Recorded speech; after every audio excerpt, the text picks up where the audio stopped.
I think you were trying to set the actors, and I came in to give an apple box, I think, to the sound guy, and I think that like caused a little ripple in the cog. So like now I know there's like a hierarchy into like what needs to be done before other things. So that's a simple something I learned. Oh, did you try to give an apple box before we were ready to set or something? You were trying to set them, and I think I walked in and I was just like, Nick, our sound guy, and I was trying to give him an apple box, and then I immediately felt like, wait, nope, that's not the right thing to do right here. Uh, your heart was in the right place, though. I was trying to push things along. There's a very fine-tuned precision as to the order in which that happens. Mm-hmm.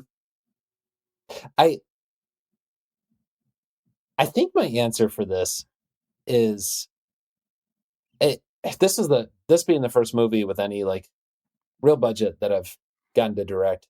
I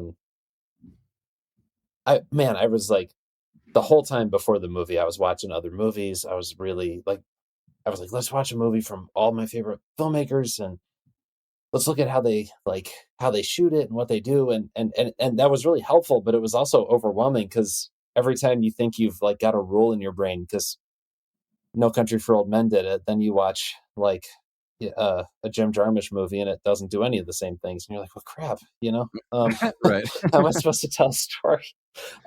And what the first day I set, I just remember like having to confront the fact that I was just gonna have to go with my gut on a lot of things, and it seemed like looking back, the moments, the decisions that were made, just boldly and confidently in one creative direction are the ones I'm the most proud of.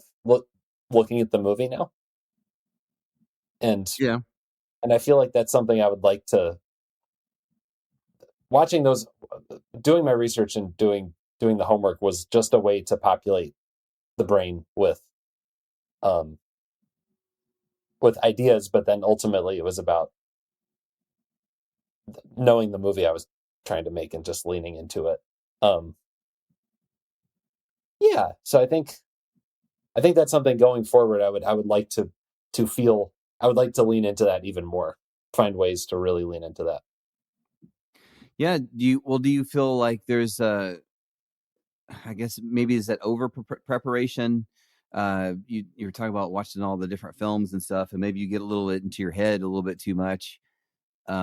Especially like right before the shoot, you basically have your whole life to amass a shot list in your head of like, well, if I got to make a movie, I'm going to do this and this and this, but then like kind of cramming right before the shoot, like, oh, okay, well, what if we do this and this and this? Is that over preparation or Yeah, is there such a thing?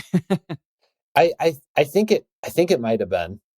The thing that really got me in my head was one of the actors was staying in my apartment, so I was staying in my parents' house because they live in Canton. Yeah. And so I would come home from these long days on set, and my parents decided during the shoot they were going to binge the Harry Potter movies.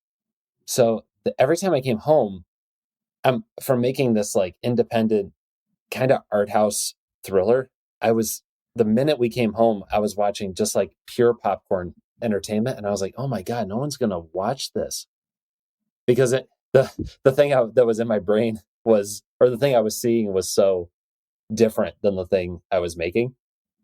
Yeah. Oh, and right. Yeah. and realizing that that's okay. Um, that I've put up with a lot harder movies in my life that I love than the things I'm asking audiences to put up with for this movie. So, um, yeah, I think just kind of being to your point about over preparation, just acknowledging what you're making and why you're making it, and just being confident that that's enough. You wouldn't have worked this hard on this for all these years if it wasn't. Yeah. It's definitely easy to get into your head.